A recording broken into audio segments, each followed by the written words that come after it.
अस्सलामुअलैकुम जी स्टूडेंट्स, जैसा कि आप जानते हैं हम कर रहे हैं क्लास 10 की केमिस्ट्री का चैप्टर नंबर 2, जिसमें आज हमारा लेक्चर नंबर 5 है और हमारा टॉपिक है stomach acidity.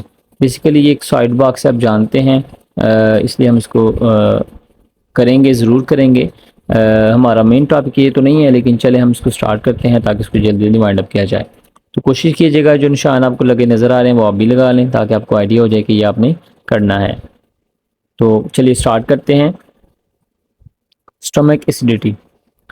Stomach secretes chemicals in regular way to digest food. कहते हैं जो हमारा मैदा होता है वो मुख्तलिफ तरह के केमिकल रिलीज करता रहता है ताकि फूड को हजम किया जाए। These chemicals mainly consist of hydrochloric acid along with other salts. इसके अंदर आमतौर पर हाइड्रोक्लोरिक एसिड होता है, यानी कि ACL होता है, ये तेजाब है, उसके साथ दूसरे साल्ट्स भी होते हैं। आल्दो हाइड्रोक्लोरिक एसिड, यहाँ से आप निशान लगाएंगे, Aldous hydrochloric acid is highly corrosive. अगरचे जो हाइड्रोक्लोरिक एसिड होता है वो बड़ा तेज तेजाब है और क्रोसिव होता है, ठीक है। But stomach is protected from its effect. लेकिन जो मैदा है वो उसके असरात से बचा होता है। क्यों? Because it is lined with cells that produce a base. क्योंकि ये जो मैदा है इसकी जो दीवारें हैं वो ऐसे सेल्स पर मुश्तमिल होती हैं जो कि बेस को रिलीज करते हैं। जो बेस क्या करती है? The base न्यूट्रलाइजेज the stomach acid. वो जो स्टमक एसिड है, हाइड्रोक्लोरिक एसिड है, वो बड़ा तेज तेजाब है, वो जला सकता है या उसको ख़त्म कर सकता है, नुकसान पहुंचा सकता है मसल्स को। लेकिन चूंकि हमारी बॉडी में साथ बेस भी प्रोड्यूस हो रहा है, उसकी वजह से क्या होता है, जो तेजाब है उसका जो इफेक्ट है वो कम हो जाता है, बल्कि ख़त्म हो जाता है, उसको न्यूट्रलाइज कर देता है बेस। तो बहरहाल इस वजह से हमारे पास यहाँ पे ये पहला पॉइंट है, ये क्लियर हुआ। दूसरा हमारे पास आ जाएगा important function of this acid, यानी कि जो हाइड्रोक्लोरिक एसिड है उसका काम क्या है। बेसिकली अगर आपको याद हो कि चैप्टर के स्टार्ट में हमने किया था, लेकिन चलें इसको करते हैं। Important function of this acid is to break down the chemical bonds of food in the digestion process. Thus big molecules of the food are converted into small ones. कहते हैं हाइड्रोक्लोरिक एसिड का function ये है कि ये जो food के अंदर बॉन्ड होते हैं उनको तोड़ता है और जो बड़े मालिक्यूल हैं उनको छोटे मालिक्यूल में कन्वर्ट कर देता है। इसका मतलब है इसका रोल डाइजेशन में बिल्कुल है। इट आल्सो किल्स, इसके अलावा क्या करता है, it also kills the human harmful bacteria of the certain food and drinks. कहता है बाज़ का हम ऐसे ही खुराक खा लेते हैं, फूड खा लेते हैं, ड्रिंक्स पी लेते हैं जो कि जहरीले, उनके अंदर बैक्टीरिया वगैरह हो सकते हैं, तो नुकसान पहुंचाने वाले माइक्रोब्स हो सकते हैं, तो उनको ये किल कर देता है। ये ऐसा एसिड है। बहरहाल ये हमारे पास इसकी इंपॉर्टेंस हो गई। उसके बाद हम चलते हैं ज़रा इससे नेक्स्ट पोर्शन पे, वो है इसकी हाइपर एसिडिटी की डेफिनेशन है और साथ साथ इसकी क्या नाम है, सिम्टम्स है। Sometimes stomach produces too much acid. कहते हैं बाज़ का ऐसा भी होता है, खासतौर पे जब बंदा बूढ़ा हो जाता है तो ऐसा भी होता है कि मैदा जो है वो ज़्यादा एसिड प्रोड्यूस करता है। It causes stomach acidity. तो इससे क्या होता है, मैदे में तेजाबियत पैदा हो जाती है। This is called hyper acidity. इसका नाम क्या है? Hyper acidity. ये डेफिनेशन हो जाएगी। अब इसकी सिम्टम्स कैसे पता चलेगा कि हाइपर एसिडिटी हो गई है? तो इसकी सिम्टम्स क्या हैं? Are feeling burning sensation through the gastro intestinal tract, यानी कि जो गैस्ट्रो इंटेस्टाइनल ट्रैक है हमारा, यानी कि आप कह लें मुंह से लेके तो सारा ये जो ट्रैक होता है मैदा, ठीक है, एसोफेगस है, फिर मैदा है यानी कि स्टमक है, उससे आगे सारा जो भी पोर्शन है, तो इसके अंदर क्या होता है, बर्निंग सेंसेशन होता है, यानी कि इस तरह लगता है कि जल रहा है बदन, ठीक है, अंदर से। उसके बाद these feelings sometimes extend toward the chest. कहते बाज़ कहता है सब होता है कि ये चेस्ट के तरफ भी आती हैं, यानी कि चेस्ट जो है वो छाती है वो भी जल महसूस होती है। That is called heart burning, जिसको आप क्या कहते हैं, हार्ट बर्निंग भी कहते हैं। तो यहाँ पे ये डेफिनेशन भी एक हो जाएगी हार्ट बर्निंग की। तो ये हमारे पास यहाँ पे सिम्टम्स हो गई हाइपर एसिडिटी। उसके बाद इसका प्रिवेंशन क्या है, ठीक है, हम इसको कैसे इससे बच सकते हैं? बेस्ट प्रिवेंशन क्या है? पहला पॉइंट हमारे पास अवॉइड ओवर ईटिंग। पहली बात यह है कि ओवर ईटिंग से बचें, यानी कि ज़्यादा ना खाएं। Staying away from fatty acids and spicy foods. जो स्पाइसी फूड्स होते हैं, फैटी एसिड्स होते हैं, यानी कि ज़्यादा ऑयली वगैरह जो चीज़ें होती हैं उनसे बचा जाए, स्पाइसी फूड से भी बचा जाए। दूसरा पॉइंट है सिंपल एंड रेगुलर ईटिंग, सादा खाना खाया जाए और रेगुलर खाया जाए। Remaining up in an upright position about 45 minutes after taking meal. कहते हैं खाना खाने के बाद तकरीबन 45 मिनट तक जब वो चला फिरा जाए, यानी कि लेटा ना जाए, बॉडी को अपराइट रखा जाए। उसके बाद तीसरा है keeping the head elevated by sleeping, और जब सोना हो तो सोने से पहले जो सर है उसको ऊपर की तरफ रखें, यानी कि कोई तकिया वगैरह रख के सोएं और अपने सर को ऊपर उठा के रखें। तो इससे क्या होगा, जो हाइपर एसिडिटी है उससे बचा जा सकेगा। बहरहाल उसके बाद हमारे पास आ जाता है process of etching in arts and industry, यानी कि जो नक्शो निगार का काम है वो कैसे होता है। आपने देखा होगा मुझे होता है कि डिज़ाइन बनते हैं प्लेट्स पर, गिलास पर, या कोई ऐसी भी चीज़ होती है शीशे पर। तो ये सारी चीज़ें जो है वो कैसे बनती हैं, थोड़ा बहुत इसके बारे में लिखा हुआ, हम इसको देखते हैं। The process of etching on glass is carried out by using a wax stencil. कहते हैं जो नक्शो निगार का काम है जब वो ग्लास के ऊपर या शीशे के ऊपर करवाना होता है तो वैक्स स्टेंसिल को यूज़ किया जाता है। कैसे? Stencil is placed on the areas of the glass और mirror that are to be saved from acid. अब देखें ये जो होता है ना ये तेज़ाब, उसके ऊपर हमने गिराना होता है ताकि वो निशान छोड़ दे और डिज़ाइन बना दे। लेकिन अगर हम जहाँ जहाँ हमने डिज़ाइन बनवाना है तो हम क्या करते हैं वहाँ पे उसको कवर कर देते हैं। मसलन ये कि जिसको हमने सेव करना है, जिसके ऊपर हमने एसिड को नहीं गिराना, जिसके ऊपर हमने डिज़ाइन को नहीं बनवाना, तो हम उसके ऊपर क्या करते हैं, वैक्स स्टेंसिल को रख देते हैं। ठीक है, जब हम ग्लास के ऊपर उसको रख देते हैं फिर क्या होता है, द ग्लास और mirror is dipped in the hydrofluoric acid. तो हाइड्रोफ्लोरिक एसिड, ये अंडरलाइन भी क्या हुआ एमसीक्यू भी है कि कौन सा एसिड ऐसा करेगा। तो हाइड्रोफ्लोरिक एसिड के अंदर जब उसको उस ग्लास को डिप करेंगे तो क्या होगा, the acid dissolve the exposed part. जो वाज़ेह हिस्सा है जो नज़र आने वाला है, यानी कि जिसके ऊपर स्टेंसिल नहीं लगाया, वो क्या हो जाएगा, वो क्या नाम है, वो डिज़ाल्व होना शुरू हो जाएगा। जो इचिंग यानी कि जो नक्शो निगार का काम है वो उसमें हो जाएगा, नज़र आना शुरू हो जाएगा, उसके ऊपर डिज़ाइन बन जाएंगे खुद ही। ठीक है, तो किसी ऊपर नहीं बनेंगे, जहाँ पे हमने स्टेंसिल रखा होगा कि यहाँ पे हमने डिज़ाइन नहीं बनवाना तो वहाँ पे वो नहीं बनेगा। सादा ज़ुबान में आप ये कह सकते हैं कि हम एक ग्लास लेते हैं, ठीक है, ग्लास के ऊपर हमने एक स्टेंसिल यूज़ करना होता है, वहाँ पे करना होता है जहाँ पे हमने डिज़ाइन नहीं बनवाना। ठीक है, जब हमने ये समझ लिया कि वहाँ हमने उसको सेव करने के लिए रख दिया, जब हमने उसको ऐसा कर लिया तो फिर हमने क्या करना होता है, जो हाइड्रोफ्लोरिक एसिड है उसके अंदर हमने उसको ग्लास को डिप करना होता है। जब डिप करते हैं तो हाइड्रोफ्लोरिक एसिड क्या करता है, जो एक्सपोज पार्ट होता है जिसको हमने स्टेंसिल से नहीं ढका हुआ होता, ठीक है, वो जब वो उसके ऊपर डिज़ाइन बन जाते हैं, और जिसको हमने ढांपा होता है उसके ऊपर डिज़ाइन नहीं बनता। बेसिकली जब उसको हम उतारते हैं तो वो इतना प्यारा सा डिज़ाइन हमें नज़र आ रहा होता है। तो इस तरह से हम इसको इचिंग को करवाते हैं। उसके बाद वो बताने लगा कि इसका फ़ायदा भी है और इसका नुकसान भी है इस प्रोसेस का। तो चलिए देखते हैं वो हमें क्या बताता है। वो कहता है this process has been very very dangerous because the acid would damage the skin and tissues of the artist body. कहते हैं ये जो प्रोसेस ये बड़ा ख़तरनाक है, क्योंकि इसमें जो आर्टिस्ट है जिस शख्स ने भी ये काम करना होता है, जो आर्टिस्ट है उसकी स्किन और उसकी जो बॉडी की टिश्यूज़ हैं वो डैमेज भी हो सकते हैं, क्योंकि हाइड्रोफ्लोरिक एसिड बहुत तेज़ तेज़ाब होता है। तो इस वजह से बहरहाल कहता है ये तो इसका नुकसान है, लेकिन इसका फ़ायदा क्या है, although it is very dangerous to deal with this acid. कहता है अगरचे इस एसिड के साथ काम करना बड़ा मुश्किल है, but it is very attractive as compare to the using other chemicals. कहते हैं लेकिन दूसरे केमिकल की बजाय जब दूसरे केमिकल को यूज़ करके डिज़ाइन बनाते हैं तो इतना अच्छा नहीं बनता जितना अच्छा हाइड्रोफ्लोरिक एसिड को इस्तेमाल करते या इस प्रोसेस से बनाते हैं तो बनता है। इस वजह से लोग इस प्रोसेस को पसंद करते हैं और करते भी हैं। बहरहाल उसके बाद हम चलेंगे, हमारे पास आ जाएगा पीएच स्केल, जो कि वेरी इंपॉर्टेंट लॉन्ग क्वेश्चन है इस चैप्टर का। आप इसको समझेंगे और ये ज़हन में रखेंगे। तो चलिए स्टार्ट करते हैं। PH scale, concentration of hydrogen ion in pure water is the basis of pH scale. कहता है प्योर वाटर जो खालिस पानी है उसके अंदर हाइड्रोजन आयन की जो मिकदार है, जो कंसंट्रेशन है, वो बेस बनती है, वो बुनियाद बनती है पीएच स्केल को बनाने के लिए। यानी कि पीएच स्केल कैसे बनता है, पीएच स्केल क्या होता है ये हमने पूरा पढ़ना है तो इंशाल्लाह हमें समझ आ जाएगा। लेकिन पीएच स्केल यही समझने कि ऐसा स्केल है जिसकी मदद हम पीएच को मैयर कर सकते हैं। तो बेसिकली वो बताने लगा कि जो खालिस पानी है उसके अंदर जो हाइड्रोजन आयन होता है उसकी मदद से पीएच स्केल को बनाया जाता है। अब यहाँ पे एक डेफिनेशन भी आ जाती है और हमारे पास एक T1 भी आ जाता है, यानी कि टेस्ट सेल का हमारा पहला शार्ट भी कवर हो जाएगा। यहाँ से लिखा हुआ है वाटर इज़ वीक इलेक्ट्रोलाइट। अब यहाँ से पूछ सकता है Y water is weak electrolyte, तो आपने यही आंसर लिख देना तो आपका आंसर मुकम्मल हो जाएगा। Water is weak electrolyte, water जब एक वीक इलेक्ट्रोलाइट है, क्यों? Because it ionize very slightly into ions in a process called auto ionization और सेल्फ आयोनाइजेशन। तो वाटर जो है कि वीक इलेक्ट्रोलाइट है, क्यों? क्योंकि ये पानी के अंदर बड़ा हल्का, यानी कि इतनी तेज़ी से या मुकम्मल तौर पर आयंस नहीं बनाता। ठीक है, तो ये कौन सा प्रोसेस है, यहाँ पे सेल्फ आयोनाइजेशन और ऑटोनाइजेशन प्रोसेस भी है, ये भी आप देख सकते हैं। तो अगर आपसे ऑटो आयोनाइजेशन और सेल्फ आयोनाइजेशन के बारे में पूछेगा तब आप ये लिखेंगे। तो यहाँ पे बेसिकली हमारे पास तीन चीज़ें कवर हो जाती हैं, Y water is weak electrolyte एक, ऑटो आयोनाइजेशन सेल्फ आयोनाइजेशन दो, और तीसरा है T1। ठीक है, तो ये भी आप देख सकते हैं। उसके बाद हम चलते हैं ज़रा इससे आगे। अब देखें यहाँ हमारे पास यहाँ पे लिखा हुआ है कि हम इसका केसी बनाते हैं। तो अगर आपको याद हो हमारे पहले लेक्चर जो पहले चैप्टर में हमने पढ़ा था कि केसी कैसे लिखा जाता है, कोई भी इक्वेशन हो हमने उसकी केसी लिखनी हो तो हम ये पढ़ चुके हैं। तो बहरहाल हम इसकी इक्वेशन की केसी लिखेंगे। जब हमने केसी लिखी तो हमारे पास प्रोडक्ट ऊपर आ गया, रिएक्टेंट नीचे आ गया।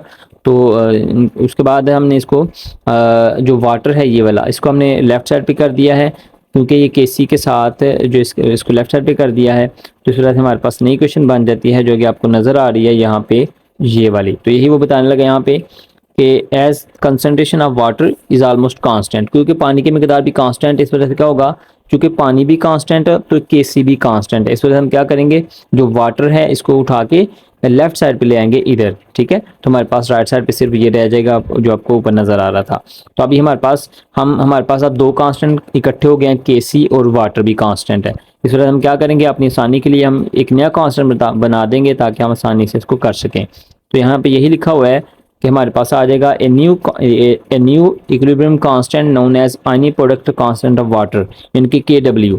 तो हमने क्या करना है, हमने इन दोनों की जगह एक नया कांस्टेंट लगा देना है, KW is used instead of product of equilibrium constant and water, यानी कि हम बजाय इसके कि KC इंटू वाटर लिखें, हमने KW लिख देना है और हमारा एक नया कांस्टेंट हो जाना है, जिसका जो कि आपको नज़र आ रहा है। अब देखिए यहाँ पे हमारे पास KW आ चुका है इन दोनों की जगह पे। तो आगे वही क्वेश्चन है। तो उसके बाद वो कहते हैं कि जब ऐसा हुआ है तो ये हमारे पास जो यहाँ पे टेम्परेचर कितना था और केसी की वैल्यू क्या थी, ठीक है। तो ये उसने एक कह लें कि एक एक्सपेरिमेंट करवा के सारा जो है वो उसके बाद यहाँ पे एक वैल्यू मेंशन की हुई है। तो ये चूँकि एक लंबा प्रोसेस है तो आप इसको फिलहाल याद करेंगे, आपकी बुक पर याद करने के लिए ही दिया हुआ है, तो आप इसको याद कर लेंगे। उसके बाद हमारे पास आ जाएगा तो वो बताने लगा है कि आप जानते हैं कि जब एक पानी का मालिक्यूल है, as we know one molecule of water produces one hydrogen ion and one hydroxide ion. तो आप जानते हैं जब पानी का मालिक्यूल एक टूटता है, जो आपने क्वेश्चन में ऊपर पढ़ा है, तो एक हाइड्रोजन का आयन बनता है और एक हाइड्रोक्साइड का आयन बनता है। तो उसके बाद क्या होता है, अब देखें एक आयन हाइड्रोक्साइड का बना है, दूसरा आयन हाइड्रोजन आयन का बना है, यानी कि हाइड्रोजन आयन और हाइड्रोक्साइड आयन का जब आयन बनता है, दोनों एक आयन ये बनता है, एक आयन ये वाला बनता है। तो अब कहते हैं दोनों ही इक्वल हैं, यानी कि इनकी मिकदार इक्वल है। इस वजह से हम क्या कर सकते हैं, अपनी आसानी के लिए क्या हम ये कह सकते हैं कि जो हाइड्रोजन आयन है वही हाइड्रोक्साइड आयन के इक्वल है। इस वजह से हम क्या करते हैं कि हाइड्रोजन ऑक्साइड की जगह हम हाइड्रोजन आयन लगा लेते हैं। इस वजह से क्या हो जाता है कि यहाँ पे देखिएगा, यहाँ पे हमारे पास जो ये वाली चीज़ थी, यानी कि हाइड्रोजन आयन और हाइड्रोक्साइड आयन का जो प्रोडक्ट था वो हाइड्रोजन आयन का स्क्वायर बन चुका है। क्यों? क्योंकि उसने हाइड्रोजन और हाइड्रोक्साइड की जगह, यानी कि इनको दोनों को इक्वल कंसिडर करके दोनों की जगह एक ही लगा दिया है, तो उसने हाइड्रोजन आयन पिक करके वो लगा दिया, इस वजह से इनका स्क्वायर बन गया। तो आगे आपको नजर आ रहा है कि इसकी जगह, यानी कि अगर आप गौर करें तो यहाँ पे हमारे पास ये जो चीज़ है इसकी जगह उसने क्या लगा दिया है, ये स्क्वायर वाला। तो उसके बाद हमारे पास नेक्स्ट क्वेश्चन आपको नजर आ जाए वही है। अब देखें क्या होगा, जब हमारे पास स्क्वायर आ जाता है, अब जानते हैं स्क्वायर को खत्म करने के हम रूट ले लेते हैं। तो हम जब स्क्वायर को खत्म करेंगे तो हमारे पास दोनों साइडों का रूट लेंगे, तो जब रूट लेंगे तो यहाँ से रूट स्क्वायर खत्म हो जाएगा, यहाँ पे रूट आ जाएगा। तो आपको नजर आ रहा है। उसके बाद क्या होगा, जब आप रूट लेते हैं तो ये जो -14 पावर है तो -7 रह जाएगी। आपको नजर आ रहा है -7 जो हमारे पास वैल्यू आ जाती है। तो अब आगे वो बताने लगा ये हमारे पास आ गई है वैल्यू हाइड्रोजन आयन की। लेकिन उसके बाद कहता है कि it is very difficult to deal with such small figures having negative exponents. कहता है लेकिन ये जो फिगर है इसके साथ डील करना कोई आसान काम नहीं है, क्योंकि ये नेगेटिव वैल्यू है। इस वजह से हम क्या करते हैं, it is convenient to convert them into positive. तो हम क्या करते हैं, इसको पॉजिटिव में कन्वर्ट करने के लिए हम इसको इस्तेमाल करते हैं यूजिंग ए न्यूमेरिकल सिस्टम, यानी कि इसको हम चूंकि हमारा नेगेटिव के साथ डील करना मुश्किल काम है, इस वजह से हम क्या करते हैं, it is convenient to convert this figures into positive figures. हम इसको पॉजिटिव नेगेटिव को पॉजिटिव में कन्वर्ट कर लेते हैं अपनी आसानी के लिए यूजिंग ए न्यूमेरिकल सिस्टम, एक न्यूमेरिकल सिस्टम को यूज़ करते हुए। तो यहाँ पे वो बताने लगा कि वो कौन सा सिस्टम है। कहते हैं it is the common taking the common base 10 logarithm of the figure, यानी कि कॉमन लॉग ले लेना है फिगर का, जो भी फिगर्स होंगी, जो भी हमारे पास वैल्यू होगी, एंड मल्टीप्लाइंग इट विद -1। तो हम इसको -1 से मल्टीप्लाई कर देंगे तो हमारे पास वो वैल्यू जब वो पॉजिटिव में हो जाएगी। तो बहरहाल उसके बाद यहाँ पे हमारे पास T4 शुरू हो जाता है, यहाँ से लेके जो यहाँ तक जाएगा। तो आप जिसको ज़हन में रखिएगा, यहाँ पे P और PH की जो डेफिनेशन है वो पूछी गई है। तो P की डेफिनेशन क्या है, या P के बारे में जो भी इंफॉर्मेशन है वो आप देख सकते हैं। P क्या है, P before a symbol means. कहता है फर्ज कर लें आपको नज़र आ रहा है यहाँ पे PH नज़र आ रहा है ये वाला, तो ये जो PH नज़र आ रहा है एच के पीछे जो है ना P लगा हुआ है, यानी कि एच की लेफ्ट साइड पे P है, तो उसका क्या मतलब है, एच से पहले P लिखा हुआ है। तो वो बताने लगा है कि किसी भी सिंबल के पहले जो P नजर आएगा उसका क्या मतलब होगा। P before a symbol means negative logarithm of the symbol, यानी कि उसी सिंबल का नेगेटिव लोगैरिथम है। सो हम कह सकते हैं P बिफोर H मीन्स, यानी कि हाइड्रोजन से पहले जो P है उसका मतलब है negative logarithm of the hydrogen ion. इस तरह हम कह सकते हैं कि अगर पीएच हम कह रहे हैं तो उसका मतलब है कि negative logarithm of the hydrogen ion, क्योंकि एच से पहले पी लगा हुआ है। उसके बाद हमारे पास आता है पीएच क्या है, pH is the negative logarithm of the molar concentration of hydrogen ion. तो ये वही बात है, यानी कि पीएच क्या हो जाएगा, पीएच क्या है बेसिकली नेगेटिव लोगैरिथम है किसका, molar concentration of hydrogen ion का। तो ये भी आप देख सकते हैं, यहाँ हमारे पास पीएच की डेफिनेशन भी आ जाएगी और साथ इसका इक्वेशन भी आ जाएगी, ये भी आप लिखेंगे तो आपका हमारे पास पूरा यहाँ से लेके, यानी कि जहाँ से हमने पी से शुरू किया, पी बिफोर से यहाँ से लेके हमारे पास यहाँ तक जो है वो T4 मुकम्मल हो जाएगा। और इसके साथ साथ हमारे यहाँ पे एक एक्सरसाइज का शार्ट है SQ10, वो भी यहाँ से लेके तो यहाँ तक आ जाएगा, जो कि वेरी इंपॉर्टेंट शार्ट क्वेश्चन है। इसको भी आप देख सकते हैं, यहाँ पे निशान लगा हुआ है, यहाँ से लेके यहाँ तक, तो ये हमारे पास SQ8 है, यानी कि आपका एक्सरसाइज का 8 वाला शार्ट क्वेश्चन, जो कि डेफिनेशन है पीएच की, और उसने पीएच पूछी है प्योर वाटर की। PH is the negative logarithm of the molar concentration of hydrogen ion, जैसे कि आप पढ़ चुके हैं। साथ आपने ये फार्मूला लिखना है, उसके बाद आपने लिख देना है pH of pure water is 7, तो आपका ये SQ8 भी मुकम्मल हो जाएगा। बहरहाल यहाँ पे हमारे पास 2 शार्ट आ गई थी, मैंने उनको कवर कर दिया है, लेकिन बेसिकली हम जा रहे हैं लॉन्ग की तरफ। तो बेसिकली उसके बाद हम आएंगे, ये हमारे पास जो इक्वेशन आ गई है, यानी कि हमने क्या किया, पहले हमारे पास स्टार्ट से अगर थोड़ा सा देख लें, ओवरव्यू कर लें, तो हमारे पास सबसे पहले हमने जो वाटर था उसको तोड़ा, उसके 2 आयन बने, फिर दोनों आयन हमने वाटर जो है उसकी केसी बनाई, केसी की बनाने के बाद हमने वाटर को लेफ्ट साइड पे ले गए, लेफ्ट साइड ले जाने के बाद हमने उन दोनों को, यानी कि केसी और वाटर को एक नए कांस्टेंट का नाम दे दिया KW का। उसके बाद हमने उनकी मिकदार जो केसी की वैल्यू थी वो रखी। उसके बाद हमने उसको क्या नाम है सॉल्व किया, सॉल्व करने के बाद हमारे पास एक वैल्यू आ गई जो कि नेगेटिव वैल्यू आई थी, तो हमने उसको नेगेटिव को पॉजिटिव करने के लिए एक मेथड इंट्रोड्यूस करवाया लोगैरिथम वाला। तो जब हमारे पास ये सारा प्रोसेस हो गया तो उसने एक डेफिनेशन बताई है, वो हमने कवर किया। अब हम वो जो उसने मेथड बताया है वो हम इस्तेमाल करके नेगेटिव वैल्यू को पॉजिटिव में कन्वर्ट करने लगे।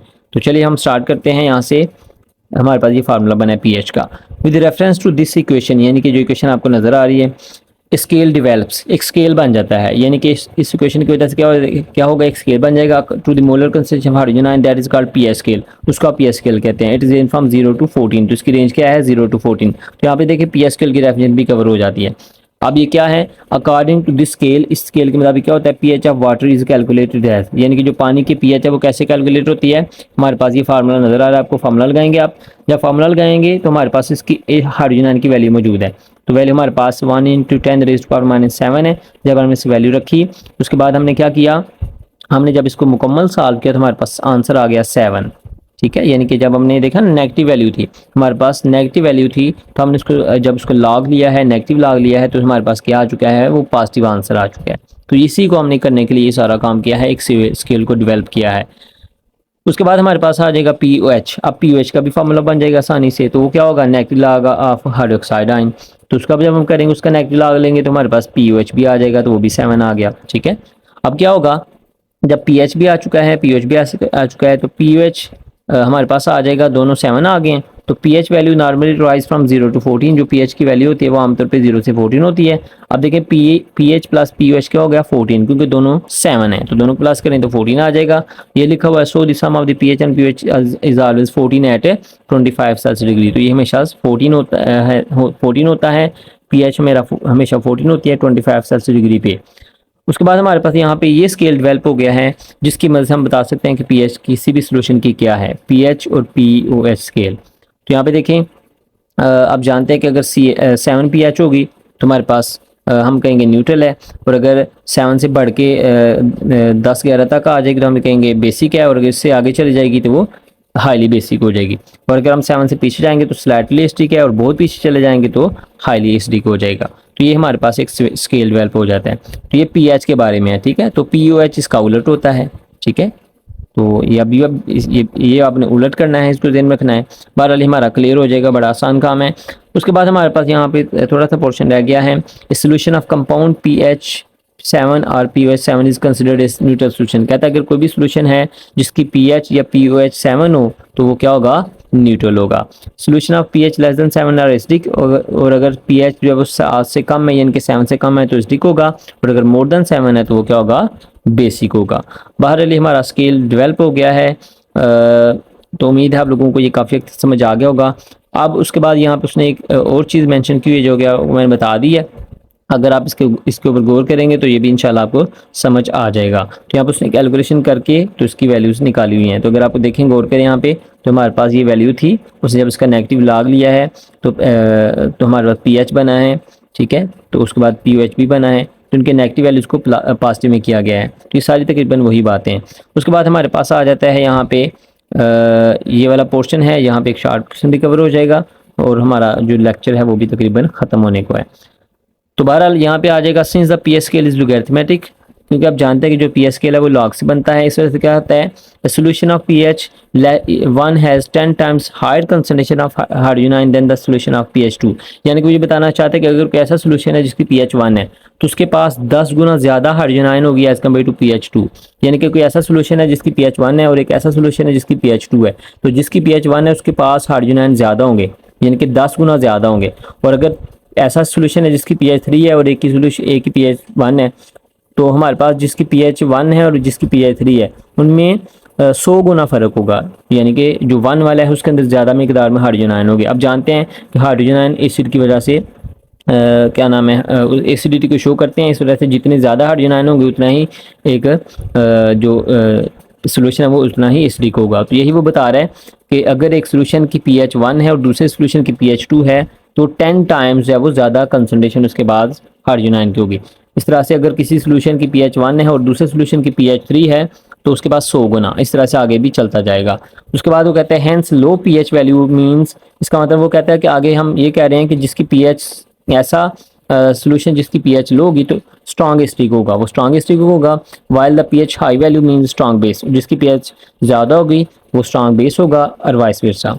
बहरहाल उसके बाद हमारे पास नेक्स्ट पोर्शन है कंक्लूजन। तो ये भी आप कर चुके हैं। कंक्लूजन बड़ा आसान है, जो हमने अभी तक पढ़ा है इसका सारा नतीजा हमें क्या निकला है। पहला पॉइंट है P H of neutral solution is 7, यानी कि जो भी न्यूट्रल सोल्यूशन होगा उसकी पी एच 7 होती है। ऐसा सोल्यूशन जो एसिडिक होता है उसकी पी एच लेस देन 7 होती है। ऐसा सोल्यूशन जिसकी पी एच ग्रेटर देन 7 होती है वो बेसिक होता है। और ऐसा सोल्यूशन यानी कि ये कह लें कि ऐसा जब पी एच और पी एच को आप वैल्यूज़ को रेंज करते हैं तो वो 0 से 14 होती हैं। और आप ये भी जानते हैं कि p H and p sum of p u H and p H is always equal to 14।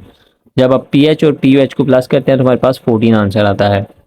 और आज के लिए लास्ट पोर्शन जो है वो हमारे पास है यूजेस ऑफ पीएच। तो इसके इस्तेमाल आते हैं, शॉर्ट क्वेश्चन अक्सर पूछा जाता है। 3 पॉइंट हैं, आप इसको देख सकते हैं। पहला पॉइंट है it is use to determine acidic और basic nature of the solution, यानी कि पीएच की मदद से हम ये बता सकते हैं कि क्या सॉल्यूशन बेसिक है, बेसिक है, ये एसिडिक है। दूसरा point it is use to produce medicine, कहते हैं ये मेडिसिन बनाने में इस्तेमाल होता है। Culture and microbiological particular concentration of hydrogen ion, इसके अलावा मुख्तलिफ ऑर्गेनिज्म को ग्रो करने के लिए, बैक्टीरिया वगैरह को ग्रो करने के लिए कल्चर बनाए जाते हैं, तो उनके लिए भी ये यूज़फुल होता है उसको बनाने के लिए भी। उसके बाद तीसरा है it is use to prepare solution of required concentration necessary for certain biological reaction, कहता है ये जो मुख्तलिफ तरह के बायोकेमिकल रिएक्शन होते हैं उनके लिए भी जो ज़रूरी रिक्वायर्ड कंडीशंस होती हैं, रिक्वायर्ड कंसंट्रेशन होती हैं सोल्यूशन की, वो भी बनाने में इस्तेमाल होता है। तो बहरहाल ये हमारे पास इसके यूज़ आ जाते हैं। तो ये हमारा काफ़ी लेंथी लेक्चर हो गया, लेकिन इसमें हमने काफ़ी चीज़ें क्लियर कर ली हैं। उम्मीद है आप लोगों को समझ आ गया होगा। इनकेस अगर आप लोगों का कोई क्वेश्चन है तो ज़रूर पूछिएगा। Thank you very much. अस्सलाम वालेकुम, अल्लाह हाफिज़।